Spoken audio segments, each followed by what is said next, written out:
Hollywood's biggest night is coming. I'm here for it. Just 37 days away. I just am filled with so much gratitude and joy. So expect all that glitz and a bunch of the glamour.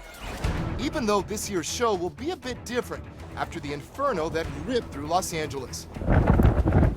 With those devastating fires still top of mind, still affecting tens of thousands of Angelenos, the Oscars are making some big changes. This has certainly been a difficult time for Los Angeles. We do know that a big part of the show will be paying tribute to the brave first responders who fought the fire.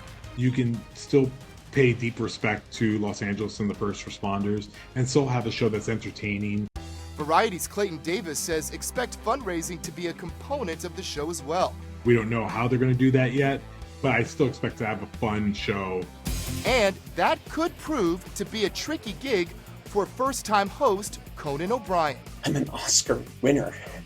It's amazing. Host. Oh, I'm hosting. Yes. Conan O'Brien, what a year for him to actually take the mantle. He's just a really heartfelt, I love Conan, right? Another change, don't expect to hear any of the best original songs live. The original song performances will not happen during the telecast.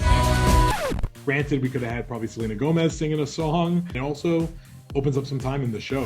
One thing that won't be changing at the awards is big stars winning awards. And with that, let's get into the frontrunners. Best Actress, I think it's easy to say that Demi Moore is the frontrunner. Incredible that at 62, this is her first ever Oscar nomination. What do you say to that little girl that had this dream and now she's here?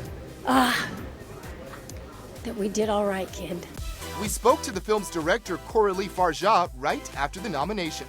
We were really both moved a lot. I think we were in shock, both of us. That's because her body horror film scored 5 nominations, including Best Picture and Best Director. Oh, I feel so great. It was such an explosion of joy for me to hear those nominations. Coralie could be a sneaky underdog, but she is up against Emilia Perez for Best Picture. That film leading all nominations with 13 and making history. Just cut to the chase. It's the most nominated non-English language film of all time. Emilia is the odds-on favorite at the moment. Oh, the time will come up when the winds will stop. Best Actor is really down to Timothée Chalamet from A Complete Unknown and Adrian Brody from The Brutalist. If Timmy wins, he will become the youngest Best Actor winner in history. And let's not forget Coleman Domingo, whose performance in Sing Sing is getting rave reviews. Last year was a whirlwind. It was your first time getting nominated. Were you kind of expecting it now, or is it still... No, you don't ever expect it. You always think you're always in the conversations, and you're like, okay, this could go in my direction. You just don't know until you hear your name called. He just talked to Mona. I had a plan today because I was like, well, I'm going to go to the gym in the morning. So I literally went to the gym. People walking in like, well, congratulations. I'm like, what are you doing here? I'm like, what?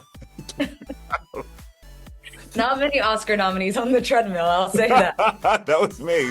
Next up, Best Supporting. No one wants to be alone, Dave. Okay, I'm gonna check it out.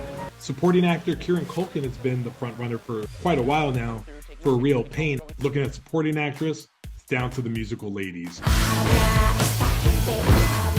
You have Zoe Saldana and Ariana Grande. I know about popular. Those are your current top contenders, but I always say on Oscar night, anything can happen. Watch out for any surprises.